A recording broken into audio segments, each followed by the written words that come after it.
Hey everyone, Sergio here with the Rideshare Guy. What do we say on Show Me the Money Club? Work smarter, not harder. If you aren't using the Solo app, which I have been for the past year and a half, you may be working a lot harder than you need to. Let's change that. Download the app, link your account where you can manage your income, track your expenses, as well as your taxes. Not only that, but you can plan by optimizing your time, make more money, and even guarantee your daily pay with guaranteed earnings. Download the Solo app today. Begin to work smarter, not harder. Link is in the description. Let's get back to it. Let's move on before and talk about the early update on the Lyft fee cap. What's going on there? Bro, this is a problem? A problem? Whoa. This is getting, I'm like, so there's a specific trip on the left, right? These are 4 screenshots, folks, and then there's a couple more coming up. Yep. So the first two screenshots is the receipt from this ride. So it's 11.18, upfront pay was 10.11, shows the actual estimated, all that good stuff. Yeah, and then now, as you guys know, as of May 1, Lyft went from 70-30 drivers earnings guarantee, hocus pocus, after external expenses. I wrote an article about this too, Chris. Oh, I made a video about this too. Yeah, I wrote an article about this. You should actually go with my article. Long story short, so now Lyft said, and we caught it, I didn't catch it for at least a couple days. And then I was like, wait a minute. So now Lyft is taking 30% off the top. Okay. No. They took 42% off the top on that. Yeah, that's what I'm saying. On that specific trip, I'm going to get there, but that's the change. The change is the top off is going to happen from 7 days to a month now. So they're going to float your money for a whole month if they owe you the money. But then they give the algorithm enough time to adjust that to 30%. But Lyft contends saying that we only always take 40. On average, we take 14% anyway. Lyft, what happened to 14%? Look at this. It's 42% Lyft. I know. Look at that. So the passenger paid $27.95. The Lyft fee was $11.68. So they took $11.60 right off the top. And I like how they switched it too. So now it's the Lyft fees right on top. It's above the external fees, which is $5.09. And then you get a base earnings of $9.11 plus $1 turbo and wait time of $1.07. So yay, you made $11.18, even though that wait time is the main differentiator there. And you would have been paid $10.11, even though Lyft on that ride still made more than you by $11.68. Yeah, they did. And if you look at overall numbers, right, between the estimated Lyft fee and the external expenses, insurance, taxes, government fees, they total about 16, 17 almost, right? And what is that? That's 60% they took off the trip? Yeah, 60%. Yeah. That's awesome. So anyway, so on this trip, they took 42%. And then they say, thank you, track your Lyft fee for May. The Lyft fee for this ride was only 42% of passenger payments. If the total fee from all rides in May is above 30%, then we give you the money back. What kind of horseshit hocus pocus is this? And when I say hocus pocus, Lyft execs don't like me calling this hocus pocus. Now the first it's 100% hocus pocus. This is beyond hocus pocus now. Yeah. So basically what they're showing, I love the breakdown too. You got the third screenshot talks about the Lyft fee cap, and it gives you this nice green thing. Oh, you're below cap. Yay. Congrats. But you look at the breakdown of this. The estimated Lyft fee is 27%. Then the estimated insurance, taxes, government fees, the external expenses they talk about, it's 22%. Yeah. What does that mean you're left with? That means you made a whopping 51% out of 100% of what the passenger paid. So that's out of that's the weekly made 51 total. Yeah, you made 51 cents on the dollar when it came to what the passenger paid. Before expenses. Woo! Before expenses. Think about it. So Lyft, This is the weekly. So please start sending me these, folks. Okay, because I gotta collect a whole bunch of these before I go talk to them. Because Lyft said in their blog report that we only on average we take 14%.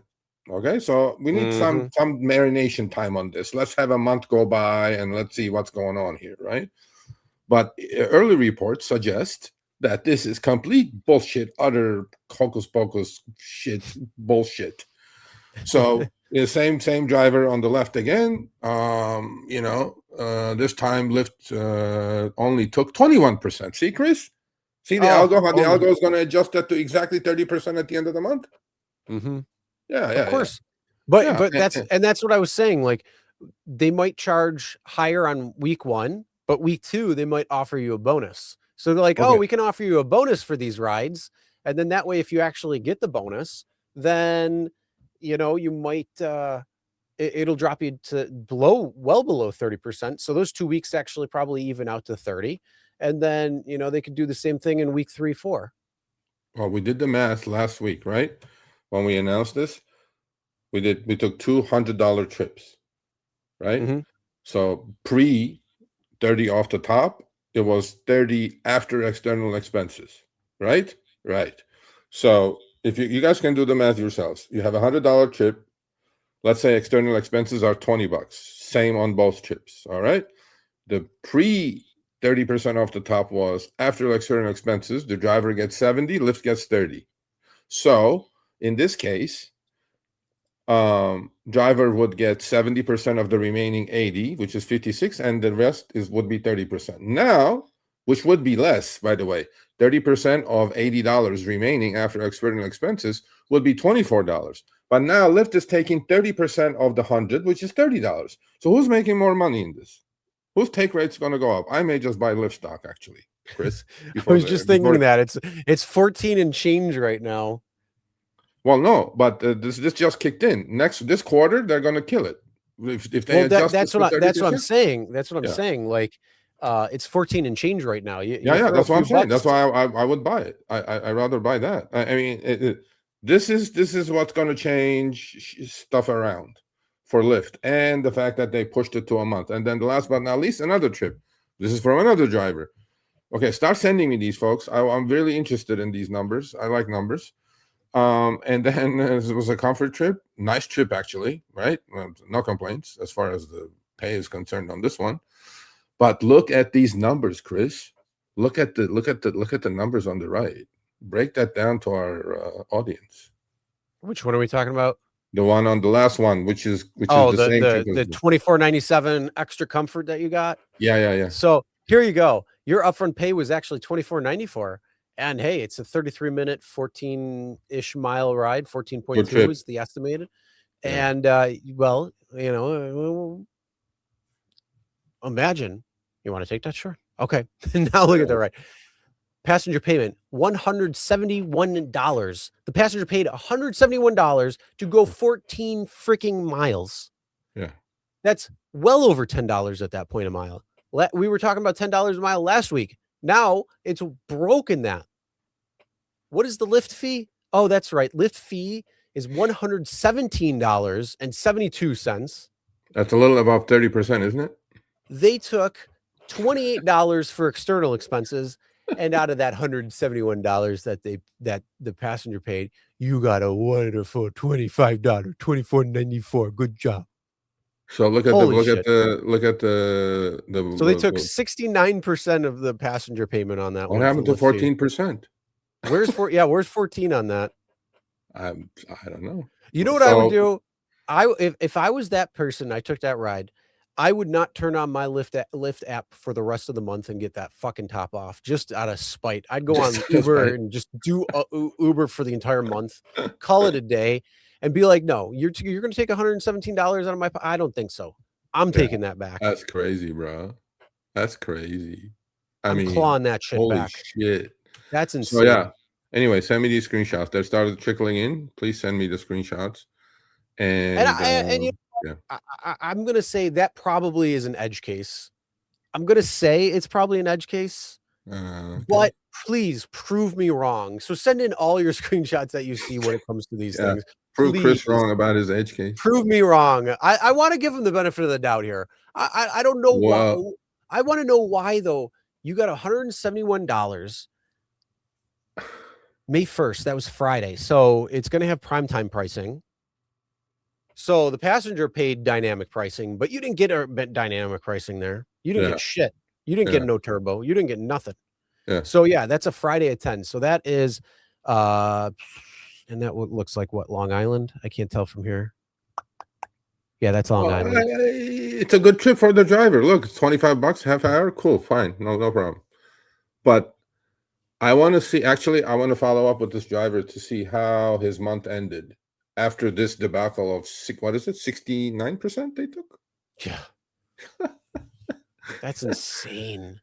So I want to follow up with this. Yeah. How though would a driver? I mean, not a driver. How would a passenger even be able to? I mean, yes, it's Long Island. I get it, but $171 for a fucking 14-mile trip. Yeah. Like that's not even. You're not even in freaking the Hamptons. Yeah, it's not black or it's not anything either. Oh no, Southampton. Yeah. So I mean, yeah, they're like, oh, this is the Hampton. We're gonna get them. Sorry, I had to look a little bit. It's hard to see with how small the screenshot is, but yeah, they're trying to fuck you because it's Southampton. So it's 10 o'clock at night. It's not like drunk hours exactly. I mean, yeah, no, I mean at that point you're still. You got to remember it's a little different at that area in Long Island. It's not going to be like I mean, it's not Fire Island where you're going to be out partying or anything like that. You're going to be. This is a little bit more affluent, so your timing is going to be different. It's not going to be later at night. This is going to be something like where they actually are just like, we're going to fuck the passenger as much as we can. Yeah. Well, so that's insane. I will stay in touch with this driver to see how his month ended and where his 30% fell. How they adjusted the rest of the trips for him to get his money back. Yeah. So that's the other thing. I see MJ just wrote that, Mike, that you see a lot during high surge events. Send the screenshots for that too. Like show that when it comes to these larger events or what's going on, and show how ridiculous that payment is, and then how crappy the pay is. Because you know what? You know, that as Jeff always says, this is a prime opportunity for me to make them my personal customer, my personal client. And I know a couple other people are doing that as well too. There it is. If you can't convert them to private, give up driving. There you go. So we saw that question. Actually, that is okay. So today I dropped. Yeah, Uber has a tendency of requiring a background check right in the middle of you doing stuff. It's not 100% normal. Usually they will send you a notification like a week or two ahead that your background check is due or something, and then if you ignore those, then they will do what they just did to you. So then after that is normal. Maybe you didn't sometimes, but sometimes they just background check started and you're like, out of the blue. I want to go online. I want to go online. What the hell? Yeah, definitely. Yeah. So it's kind of normal. Yeah. Yeah. Well, Mike, I'm just saying, hey, that's a great way to you could potentially take those rides and try turning them into private clients is what I'm saying. So there could be a double edge there. You could actually do that where you see and you know that's happening and you're like, man, you're going to MF Lyft, but you can use that to your advantage because you can say, hey, how much did you pay for that? $171. You'll never believe I'm only making $28 on this ride. So did you know I give private? I mean, however you do your spiel to get them to a private client, but that's a perfect opportunity in order to get them to a private ride. As long as you are doing it the correct way, make sure you have any insurance that you may need or follow the regulations in your area. Don't just do a friends and family discount because if you're not protecting yourself and protecting within the law or the regulations that are in your area, could really screw you if you get into an accident or something like that. So just be careful with that. But again, it's a very opportune time because these companies are charging an arm and a leg just to go down the fucking street. So if you want to open up your potential for private rides, get private clients, it's a win-win right now. Yeah. I mean, I want to pay attention to this new 70/30. That's what I want to do. Oh yeah, I mean, I think I'm going to pay attention when it comes to Lyft stock. So I might start buying some things, maybe some early calls, and we'll see what happens. You know, it's 3 months from now when they're doing their wrap up. We'll see. All right, thanks for watching. That short little clip was from our live stream, Show Me the Money Club, with Sergio and myself, Tuesdays, 6 p.m. Eastern, 3 p.m. Pacific. Make sure you subscribe, turn on all notifications so you get notified when we go live, as well as all of our awesome content. Make sure to check out this video right here, which will take you to the entire live stream, or check out this video right there. All right, drive smart, everyone.